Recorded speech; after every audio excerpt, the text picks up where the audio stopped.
Assalomu alaykum aziz o'rganuvchi. Biz sizlarga o'tgan safar ABC qoidasini o'rgatgan edik. Ya'ni dars rejasi mana bu edi. Bu rejamizdan sizlarga mana grafikni ochish, maqsadni aniqlash, ABC chizish, filtr 1 ni ishlatish qoidalarini tushuntirib o'tgan edim. Endi bugungi darsimizda sizlarga mana shu mana shu seriyali chizishdan tashqari va fraktal chizishdan tashqari filtr 2 ni chizishni o'rgataman va filtr 2 ga qo'shimcha sizlarga o'sha katta ob'yomlarni ko'rishni o'rgataman. Ya'ni 7-chi katta ob'yomlarni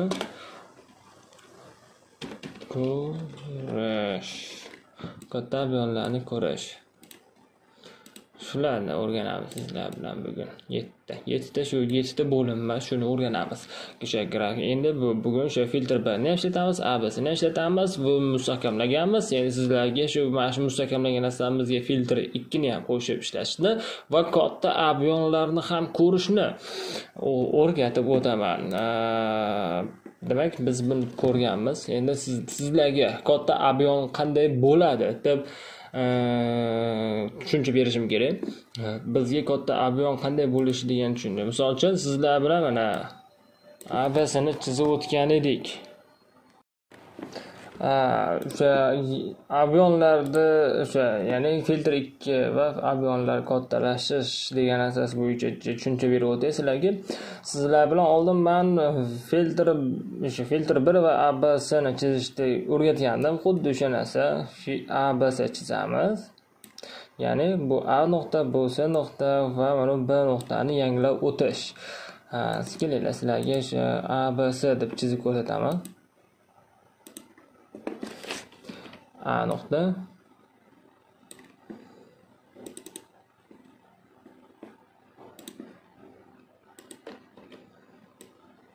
B nuqta va C nuqta. A, B, C nuqtalar. Ko'ribsizlar? A, B, C nuqtalar.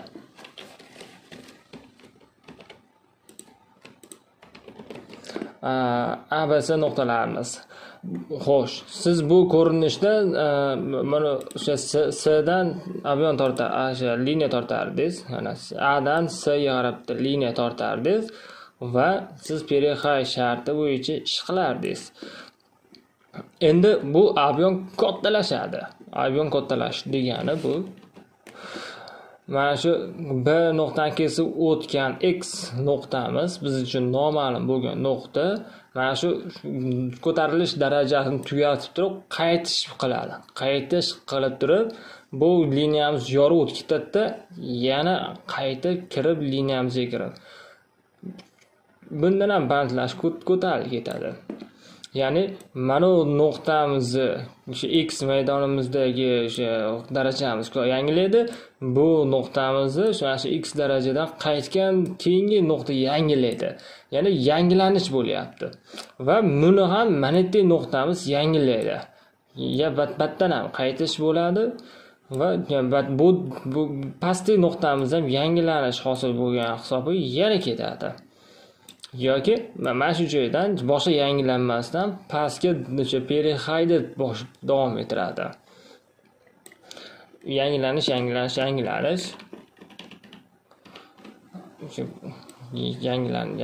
bo'ladi, keyin tushadi, bunaqangizga qarab ishlaydi. Bir tepaga, bir pastga ishlaganda qangi trend davom etadi. Ob'yomlarni kattalashtirish degan gapimni yana ham mustahkamlagan bo'lsam, siz mana shu rangini o'zgartirib oling. Mana kichik ABC chizgansiz. Endi shu kichik ABCni kattaroq ABCga olib o'tasiz.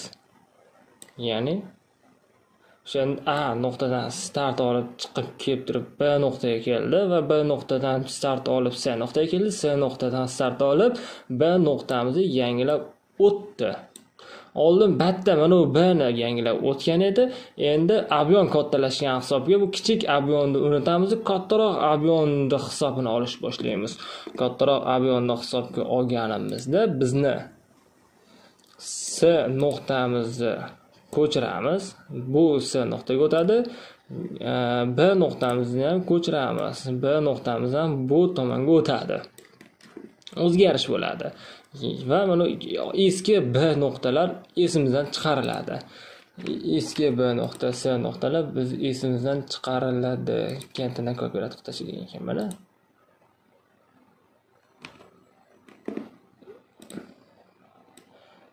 Eski B, S nuqtalar esimizdan chiqariladi. Go'yoki hozir men aytib o'chirg'ichimiz bormi?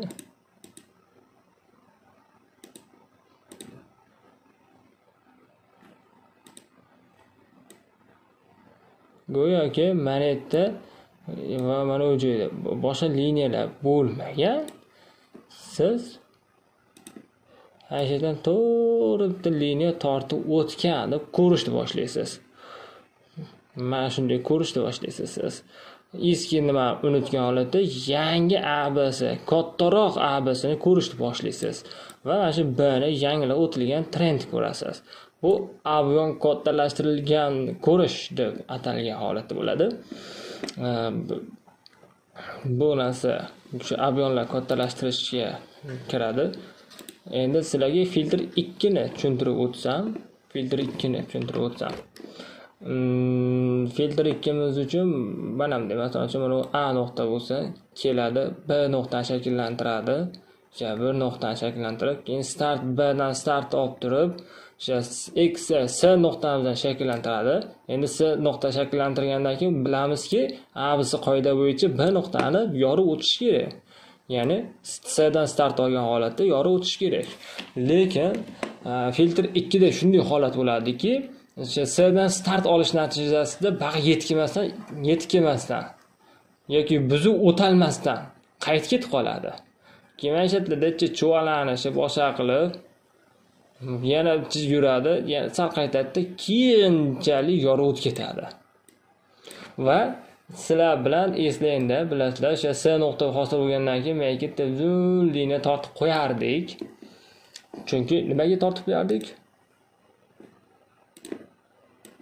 Mana A nuqta bo'lgani uchun, bu S nuqta bo'lgan deb hisoblaganimiz uchun, mana B nuqta deb hisoblaganimiz uchun biz o'shadan o'sha liniya tortardik. Lekin biz qoidamiz nima? S nuqtadan start olish natijasida buzib o'tgan bo'lsa, S nuqtadan start olish natijasida buzib o'tgan bo'lsa, biz o'shani S nuqta deb olamiz deb gapirgandik. Lekin batda u qoida amalga oshmadi. U qoida mana bu joyda, mana rangini o'zgartirib gapiraman sizlarga. Manetdan tushish natijasida buzib o'tgan. Demak, batda o'xshamagan qoida endi ba'da o'xshayapti. S nuqtada start olish natijasi buzib o'tish degan gap batda bo'lyapti. Shuni hisobiga biz bu sani mana bu burchaga ko'chirib o'tkazamiz. Bizni liniyamizni ham, o'sha A dan tortgan liniyamizni ham mana bu joydan olib turib pekka qo'yamiz. Ya'ni o'sha A dan mana shu joyga qarab liniya tortamiz. Deyishlar mumkin. Mayta switchi chiqib qoldi. Bu yerda ham switchi chiqib qoldi. Bu yerda switchi tashqarida qolib ketib qoldi degan gaplar bo'lishi mumkin.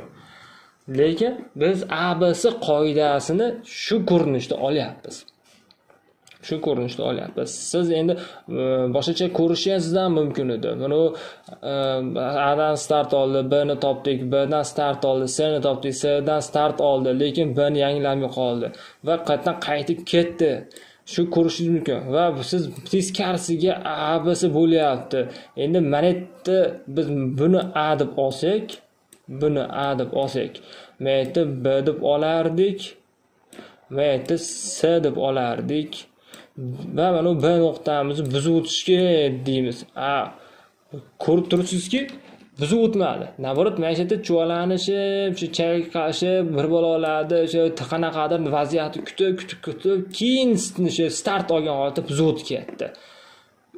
Shuni hisobiga keyinchalik bo'lsa start mana uni yangilanmasdan keyinchalik start olib buzib o'tib ketganini hisobiga biz o'sha aytgandek S nuqtani o'zgartirdik, S'ni bakka qo'ydik va liniyamizni o'sha S'dan start olgan switchamizni ustiga qo'ydik liniyamizni va shu ko'rinishda mana ABC qoidamiz keyinchalik bo'lsa ham mustahkamlandi. Bu holat filtr 2 deb ataladi.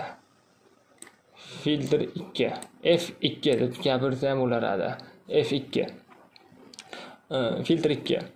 Endi sizlar bilan biz grafikda ko'ramiz o narsani. Bizning grafikimiz yangi grafik ochib qo'ya qolamiz.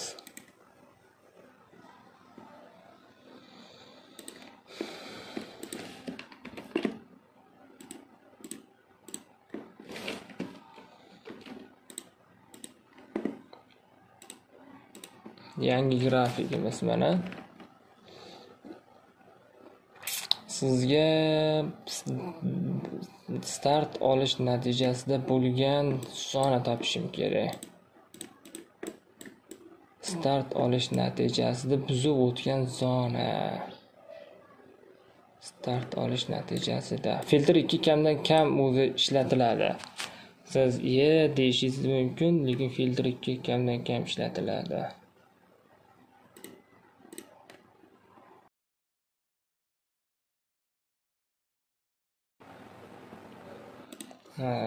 Deyishingiz mumkin, filtr 2 kamdan kam ishlatiladi. Qanaqa qilib tushuntirasiz sizga? Qay holatda filtr 2 bor? Mana bu joyda ham hisobga olib o'tib ketay. O'sha to'liq tushuncha bo'lishligi uchun. Boshqa. Mana bu hududda ABC deb hisoblaymiz. ABC deb hisoblasak, mana ko'rib turibsiz. Mana yerdan start olyapti. Mana yerdan A nuqtamiz start olib B nuqtaga kelyapti, B nuqtadan start olib C nuqtaga kelyapti. ABC bo'lgani uchun biz liniya tortyapmiz va mana start olib keldi. O'sha start olish keldi, lekin buzilmasdan jinnigina qaytib ketdi. Keyin o'sha chuvalanishib mana shu B nuqtamizga kirib kelyapti hozir bu. Endi nima bo'ladi batta deb savol berishingiz mumkin. Jandagina qaytagan narsa hisobga olinmaydi. Qanday 30% qaytagan narsa hisobga olinmaydi. Shu tushadi, jencha qaytgan bo'lsa hisoblaydi. Ko'proq qaytgan bo'lsa u hisobga o'tadi. Ko'proq qaytgan bo'lsa, bir 30% dan balandroq qaytgan bo'lsa hisobga o'tadi. Mana shuna bo'lib turib, keyin start olib tushitadi. O'sha holatda siz mana tepada liniyangizni surib, boshqa to'lqinni ustiga qo'yib qo'yaverasiz. O'sha shu narsani esingizda qolsin, yozib oling. Yozing. Biz yozamiz. Hozir qoida yozamiz. Qoida. Biz yozyapmiz mana abyonlarga keltirilgan maqolamiz, o'sha qoidamiz, o'sha abyon bilan ishlash sababi aniq kirish nuqtani topish va aniq chiqish nuqtani belgilash. Shu aniq kirish nuqtani topish va aniq chiqish nuqtani belgilash. Siz o'sha B'dan start olgan nuqtada kirib olgansiz. O'sha qani mana ko'rsatib, mana B'dan o'sha start olgan nuqtaga keldingiz, o'sha B'dan start olgan nuqtaga keldingiz, C'dan start olgan nuqtadan siz selga ishga kirib olgansiz, pastga qarab ishlayman deb ketyapsiz, lekin o'sha sizni TP'ingizni olmadi. O'sha sizning maqsadingiz tep profilingizni olmadi. Qaytib ketyapti. Siz kutasiz, o'sha avvalo bizubitga olib chiqib qo'yasiz. O'sha zelki tepaga stop loss bor-ku, o'sha tepada stop lossni ko'chirib bez ubitkaga qo'yib qo'yasiz. Shu ochilgan zelkingizni tagiga o'rnatib qo'yasiz. ko'tarilib, agar nobog'da siz trendni teskari ko'rishni boshlagan bo'lsangiz, mana teskarisiga ABC chizib olib shu kutishni boshlagan bo'lsangiz, bu ko'tarilib o'sha mana shu siz ABC deb olgan nuqtangizdan o'tib ketib qolsa, keyin ikkinchi ABC deb olgan nuqtangizdan o'tib ketib qolsa, siz biz u bitkada ya'ni zararsiz chiqib ketgan, shu zelkani yopib chiqib ketgan bo'lasiz. Agar siz stop nimangizni o'zgartirib qo'ygan bo'lsangiz, stop lossingizni tepadan pastga tushirib qo'ygan bo'lsangiz, bu keladi, lekin ololmasdan mana shu yerdan start olgan holatda tushib ketgan bo'lsa, sizning maqsadingiz mana bu maqsadingiz qo'llab-quvvatlangan holatda qolib ketadi va take profitingiz bilan sizni boy qilishga sababchi sizning strategiyangiz ishlab bergan bo'ladi. Va o'sha filtr 2 ni nimasini faqat surib qo'yishni unutmang. Iloji bo'lsa ikkita qilib qo'ying. Bitta oldingi original shu ABC bo'lsin va ikkinchi o'sha pad original ABC bo'lsin. Ikkala liniya tursin. Keyinchalik shu ikkala liniyaga ham teginishlar bo'ladi. Bu mana bunday ketgan bo'lsa, ko'tariladi, mana shu yerdan qaytadi. Qaytishning sababi mayta o'rmin turibdi. Bundan buzuq o'tib ketsa, baytdan qaytadi. Baytdan qaytishining sababi mana u o'rminlar turibdi. Siz mana shulardan hisoblab olasiz. Hisobga olishni boshlaysiz. Hisobga olishni boshlaysiz. Qoidani yozamiz mana.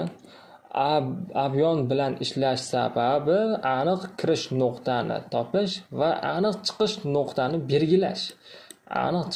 belgilash. Va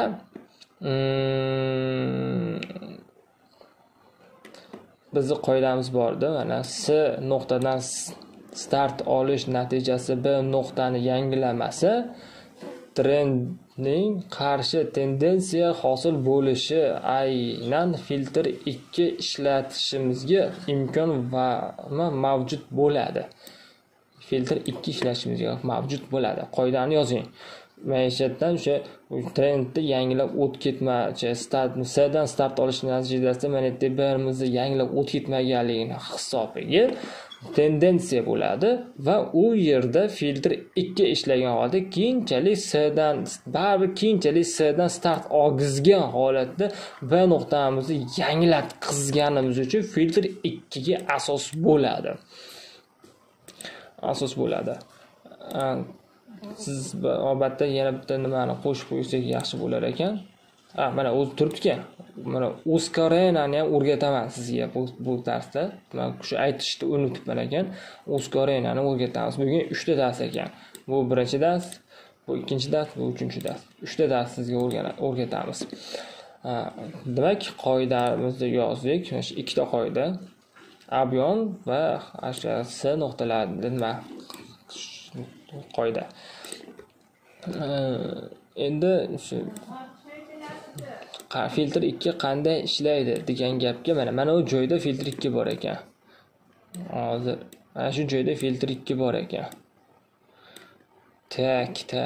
Buni ichini nima qilib olib, to'g'rilab olamiz.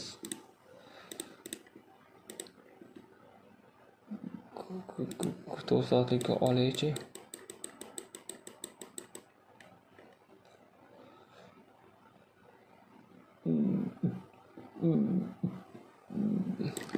Bunda ancha siz shovqinni ko'rar ekansiz. Yaxshi, mana shu ko'rinishda sizga o'tib beraman. Mana qarang. Bu minimum, mana maksimum. Ya'ni biz minimumni A nuqta olamiz, A dan start olish natijasida nuqtani B deb olamiz, B dan start olish natijasida biz C deb olamiz va mana shu A dan C ga qarab bitta liniya tortamiz. Lekin ko'rib turibsiz, C dan start olgan holatda yangilamadi, qaytib ketdi, liniyani buzdi. Keyinchalik shu liniyaga kelib turib, liniyamiz o'rmin bo'lib qaytib ketdi. Va mana kelajakda ham shu liniyamiz o'rmin bo'lib beryapti. Yana batlardan qaytib ketyapti. Qaytib ketdi. Siz endi bu joyda endi mana shu yerda qilinish kerak bo'lgan ishlarni gapirib o'tyapman. O'sha siz nimaga olasiz? urovengga olasiz. Mana tepadagi liniya buzib o'tsa, mana A, B, C ham quvvatlangan bo'ladi. Pastda C buzib o'tsa, bu teskarisiga hali ham sel vaziyat davom etyapti deb nazar tashlashni qaraysiz. Ko'rib turibsiz, mana ochaylik. Ko'rib turibsiz. A'dan start oldi, B'dan start oldi, A, B, C'miz ochib berdi, lekin C'dan start olish natijasi bo'lmadi. Jin chuvalanishib yana keldida, keyin sal orqaga qaytib turib, oxiri mana bu joyda nimamiz buzib o'tdi-da, B'dan nimamiz ham buzib o'tib ketdi. Shu ko'rinishda endi biz mana bu zangor liniya, maydan tortgan liniyamizni joyini bu tomonga ko'chiramiz. Ya'ni maytga S tushgan bo'ladi. S'dan start olish natijasida B'ni buzib o'tib ketdi degan qoidamizni mustahkamlashtiramiz. Shu ko'rinishda ko'tarilgan va S betdan bu burchakka ko'chganligini hisobini olsak, siz avionni kattalashganini ko'rasiz. Avion kattalashgan hisobiga filtr 2 ham ishlayapti. Avion kattalanish ham ketyapti. Filtr 2 ham mana switchlar ustiga chiqyapti. Birinchi joyi shpilka bilan qaytib ketgan liniyangizni shpilka bilan qaytib ketishi bu hisobga o'tmaydi. Liniyangizni switchi yorib turib, yana qaytib kirib ketishi ham hisobga o'tmaydi. Liniyangizni yorib o'tib tashqarida switchi qolib ketishi endi u mujmal narsa. Endi siz liniyani ham qanday liniya olasiz? Qanday liniya olasiz? Men kelajakda birikda qilinayotgan ishlarni gapirib o'tib ketyapman.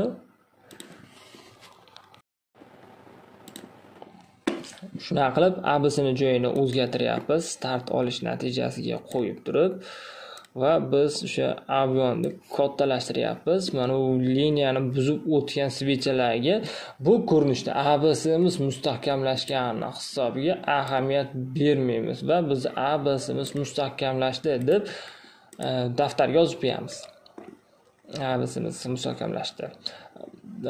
Sizga aytib o'tganman, liniyaga shpilka qoldirib o'tib ketadi va nima qilib o'tib ketadi, tana bilan yorib o'tib qaytib kirib o'tib ketadi va shu liniyangizni chuvalashib yurib o'tib ketadi degan qoidamiz bor. Bu qoidamiz mana shpilka urib o'tib ketish, liniyani yorib ustidan yurib o'tish va liniyada o'rming qilib o'tib ketish degan qoidalarimiz bor bizning. Qoidalarimiz mana shu joyda mana ishlab beryapti. Bekordan-bekor u qoidani yozib o'tmaganman. Va biz eski o'rmenimizni ham qo'llab-quvvatlagan holatda qoldirsak, ko'rib turibsiz, mana nima bo'lyapti?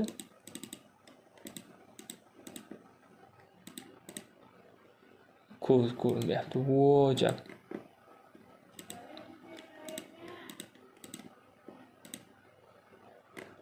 Shu liniyamiz o'rmingdan bo'lib beryapti. Bu joyda mana shunday ishlanish kerak. Filtr 2. Yana bir narsa uskarena haqida gapirib o'taman dedim. Uskarenani biz sizga H1da ko'rsataman. Qayerda men shu joyda mana, misol uchun mana bu joyda olaylik.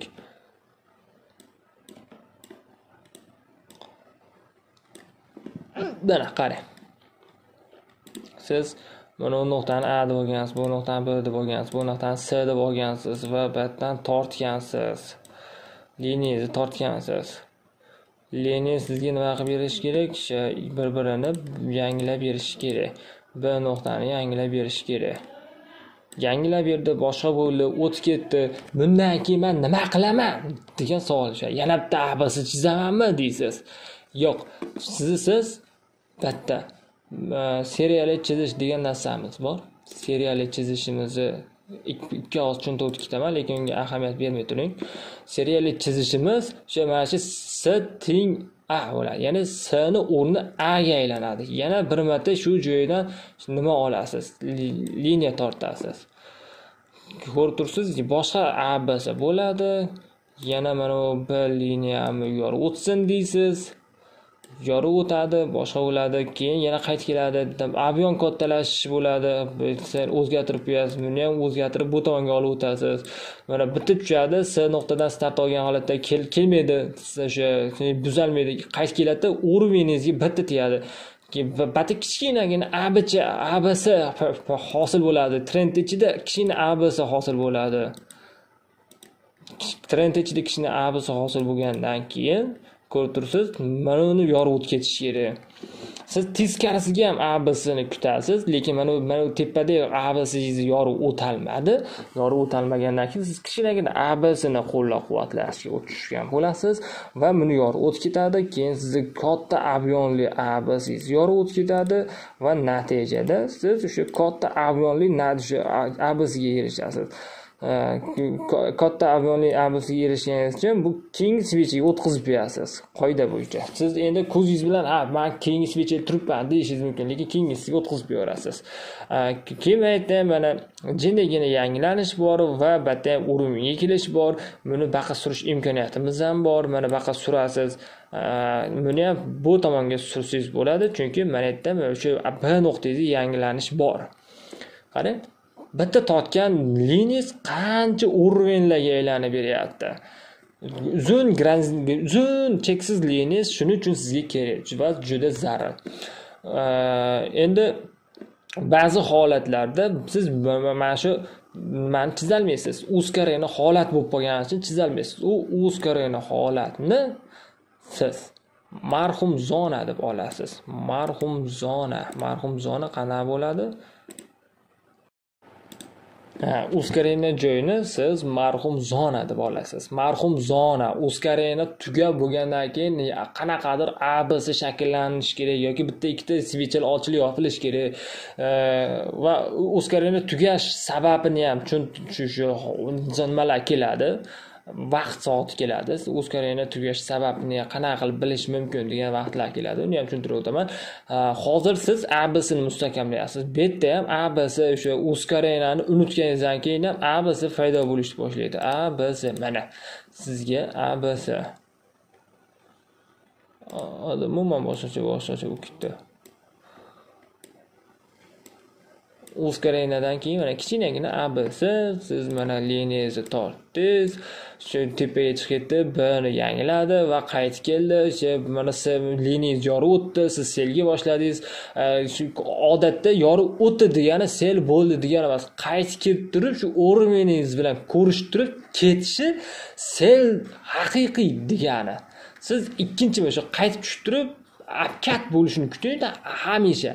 O'shanda siz zerkam ochildi, jinniy foydali bo'lib turib, keyin minusga qarab ketdi va o'sha men jinniy foydani olmadim-a, shuncha zararga kirib ketdim-a deb o'tirmaysiz hech. Apkat bo'lishini kuting. Bu narsa 70%, 80% apkat bo'lib beradi.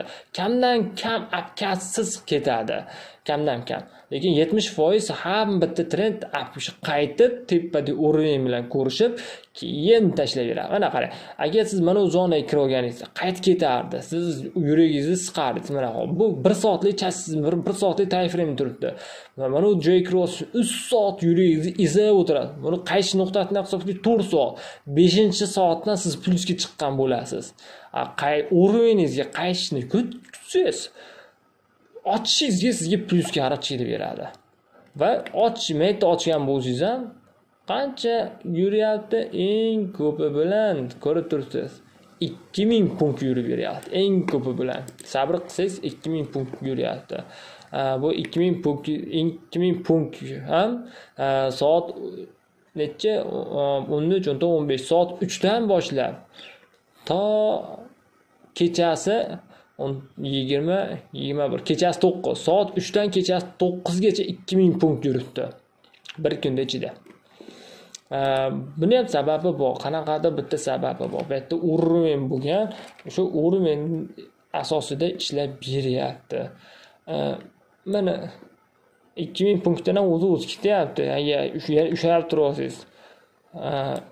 Polniy pastga qarab tushgan bo'lsak 3500 punkt men tushasiz 2000 punkt 3500 punkt yurib beryapti. Xohlasangiz tushiga ko'tarishni ishlang. tushishiga ko'tarishi o'rmen bor. Mana o'rmenni ham buzib ketyapti, qaytib kelyapti. Bu ham o'rmen bo'lib qolgan ekan. Mana o'rmen mana qarang, mana xuddi shu o'rmen ro'parasiga a nuqta qo'yib qo'yibman ekan. Bunaqasi kamdan kam bo'ladi. Ya'ni men nuqta qo'yib qo'yishim kamdan kam bo'ladi. Shu mana chizasiz, o'sha abisi yorib o'tib ketdi, boshqa bo'ldi va o'sha pastga qarash shakllanyaptimi? Bu abisiladi. Unutasiz, ya'ni unutasiz degani joyini o'zgartirib. Siz o'sha perilovga o'tasiz. Bu bitta edi, endi perilovga o'tasiz. Perilov sharti o'sha A'dan C'ga qarab chiziq tort, o'sha ishni qil, boshqa siz sekin-sekin o'sha filtrlashda o'tasiz, o'sha uskarenani marhum Jozona deb bitib qolasiz. Siz shu A nuqtangizni B nuqtangizni buzib o'tgandan keyin juda katta uskarenangiz, shu uskarena bilan harakatlanish, ya'ni shu katta yurish ham hozir bu yerda soatlikda 1900 batdan 2000 punkt ekan. 2000 punkt. Agar siz nuqtaga kirib olgansiz 2000 punkt. Birinchi ushlab turishingiz 600 punkt ekan. 600 punkt ushlab turgan bo'lasiz. Keyin shu vaqt cho'zsangiz 2000 punkt ushlab turgan bo'lasiz. 2000 punktga teng bo'lar ekan, qarang. Va mana shu uskarena, shu 2000 punkt juda katta uskarena. Mana qarang. Mana buni joylarda kichkinagina 800 punkt, 900 punkt, mana shunaqangi kichkina bu uskarena emas. Katta narsa bu uskarena. Mana shu uskarena joyida M15 ga olsangiz, ekranni qaranglar. Bunaqasini endi ko'ryapman men.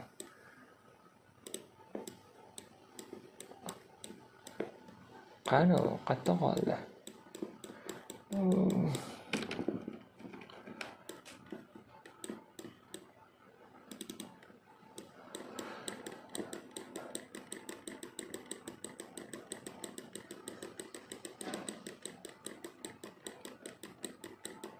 Hazillashyaptimi? Men ancha chuvalashib yubordim. Ulasda. Ish qilibdi. Ancha chuvalashi, tarixga qaytib olib, savdo qilib yurgan ekanman men. Qarang, uzoqroqdan qarasangiz juda katta kalla tashlagan hisoblanadi-da. Bu juda katta kalla tashlanish siz uchun qaytib ideya qilishingizga noma'lum bo'lib qoladi. Qanday ideya qilasiz? Bitta mana bu joylardan o'rmay olsangiz, mana shu joydan o'rmay olsangiz, tepada o'rmayingiz qayerda bo'ladi? Taxminan mana bu o'rmen deyishingiz mumkin. Bu bor narsa haqiqatan, taxminan shu o'rmen bo'lib beradi. Lekin siz qanday bilasiz bu o'rmenligini? Tepaga qarab shakllanyapti. Tepaga qarab bitta ikkita switch shakllandi. Bitta switch, ikkita switch shakllanganda siz ABC chizishga harakat qilasiz, boshqa ko'z bilan o'rganishlarga harakat qilasiz. Sekin olib borib borasiz. Va mana shu o'rmenga chiqqandan keyin va B nuqtangiz yorib o'tgandan keyin bo'ldi, bu narsa tugabdi deysiz. Keyin shu A'dan C'ga tortgan liniyangiz yorib o'tib ketgandan keyin endi men C'ga toshni ish qilishni boshlashim kerak ekan deb fikr qilasiz. Sekin siz nima bitta ideyani o'zida qotib turmaysiz. Men faqat ABC chizishim kerak ekan deb ideyani qotib turmaysiz. Shu uskarena hisobini olasiz, AB'sini hisobini olasiz, A'dan tortilgan A'dan C'ga tortilgan o'sha o'rmeningizni hisobini olasiz, shu B'ni yorib o'tgan o'rmenni hisobini olasiz, u to'rtta narsani hisoblaydi. Switchlar xarakterini ham hisobga olishingiz kerak va tarixda turgan o'sha joyda o'rmenlarni hisobga olishingiz kerak. Mana 6 ta, 7 ta bo'lib ketdi. 7 ta ssenariy boshi xayolingizda turadi. U bu figura ko'rib olsangiz, u figuralar ssenariysi ham xayolingizga kiradi. Taxminan bir 10 taga yaqin ssenariylar asosida siz bozorni tahlil qilib turasiz. U siz ssenariylar, shu har bitta ssenariydan o'tib qaysi biri noto'g'ri bo'ladi, atmen bo'ladi, qaysi birilar to'g'ri bo'lib mustahkamlashadi. Ya'ni ABC to'g'ri bo'lsa, ABC mustahkamlashadi. U ABC tugagandan keyin ABC ham shu ro'yxatingizdan chiqib ketadi. Endi shu A'dan C'ga tortgan liniyasi qoladi. A'dan C'ga tortgan liniyani buzib o'tib ketsa, bu liniya endi apkat bo'lganda, liniyangiz apkat bo'lib, apkat holatdan qaytib tushib ketsa, bu liniya ham o'sha sizni mezon o'tib chiqib ketadi va shu selga davom etish degan fikr oldinga chiqib keladi. Qarang, kompyuter, siz robotsiz. Agar bu ko'rinishda ishlayotgan holatingizni siz robotlashtirib qo'ysangiz, pribildasiz.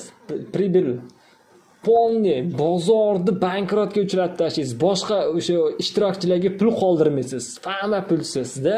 Siz milliardersiz, milliardersiz.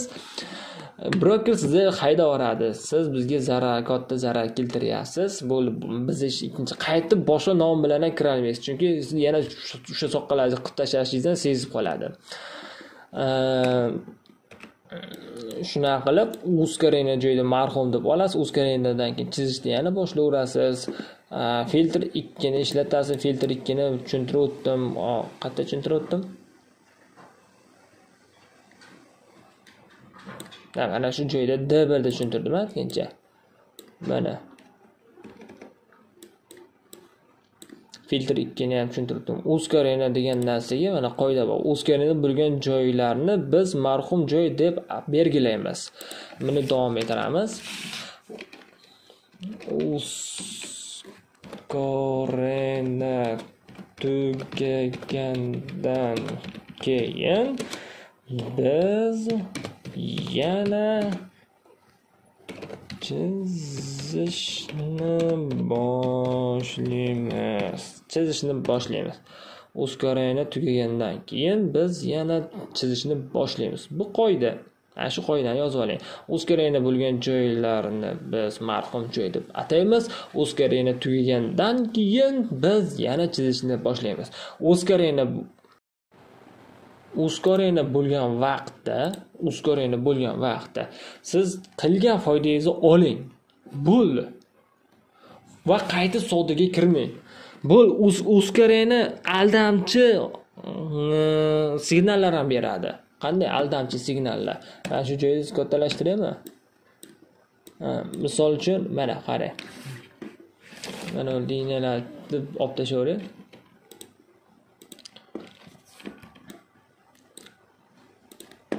Mana svecha mana tushyapti.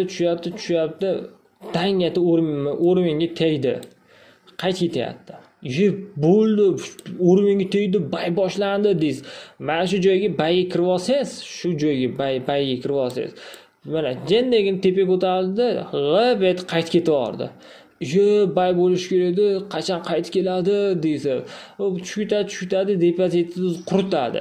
Borib keyingi o'ringa tegadi bu. Va keyingi o'ringa tekkanda ham qaytib ketadi. D1 da bo'lsangiz-ku, kirsangiz bo'ladi. Chunki D1 da anchagina yurib beradi. 1 pips, 2 pips, 10 pips, 20 pipslar ko'rinmaydi. Navrot 100 pips, 200 pipslar orqaga qaytishini ko'rsatadi. Orqaga qaytadi. Bu endi yana bayakan uzkarena tugayapti deb kirib olsangiz, yana necha foydaga chiqaveradi. Balkim TP'ingizni oladi. Agar TP'ingizni olishni TP'ni mayga qo'ygan bo'lsangiz yoki mayda shu bay ochib qo'ygansiz, ushlab turibsiz, baytdan ham boshqatdan yana bay ochgansiz, bu mayga chiqqanda batdagi TP bilan yopilishini kutasiz. Lekin u aqab bormasdan turib, yana ba'dan qaytib ketaveryapti. Uzkarena tugamadi. Mana bu joyda uzkarena tugatib, sekin mana ko'tarilishni boshlayapti.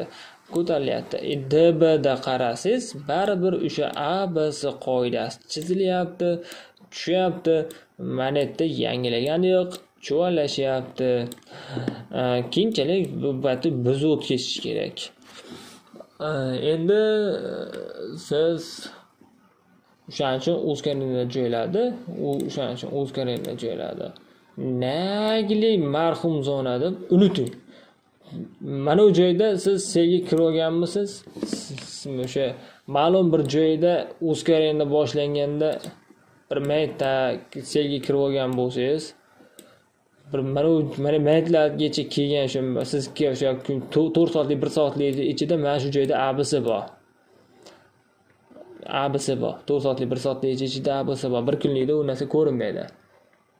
Chunki mana yerda oq svecha turibdi, tepaga ko'tarilgan.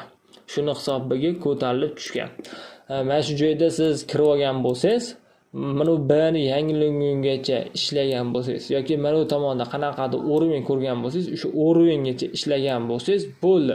Ускорение tugamagan bo'lsa ham siz ishingizni tugatdingiz, foydangizni oldingizmi, o'sha kunga sizga yetadi bu paradis foydangiz. Tamom, chiqib keting. Va o'sha ускорение bo'lib turgan zonani unuting. Ikkinchi baqa qaytib kirishda nima qilmang, to ускорение tugab, sizga bitta qanaqadir shaklda shakllantirmagungacha. Mana qarang, ускорение mana bu joyda bo'ldi. Ускорение olib tashladingiz. Endi batdan ko'tarilyapti, tushyapti, yana ketyapti. Demak, siz ABC chizishingiz kerak. Shu A nuqta aniq bo'ldi, B chiqib, shu qaytganidan B nuqtani aniqlashtirdingiz.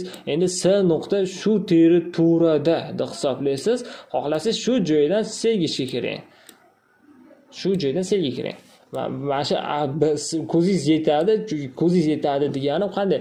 A nuqtadan C nuqta aytgandek shu teng bo'lmasligi kerak. Ya'ni o'sha A nuqta $1 bo'lsa, C nuqta o'sha $2 yoki $3 bo'lish kerak. Teparoqda joylashgan bo'lish kerak. Agar C nuqta kelib turib shu joyga kelgan bo'lsa, o'sha A nuqta ham B nuqta, C nuqta ham $1 ga hisoblangan bo'lsa, bu ABC emas. Naborot yorib o'tib ketadi bu. Bu ABC emas. Siz ABC chizishingiz uchun mana shu $2 bo'lgan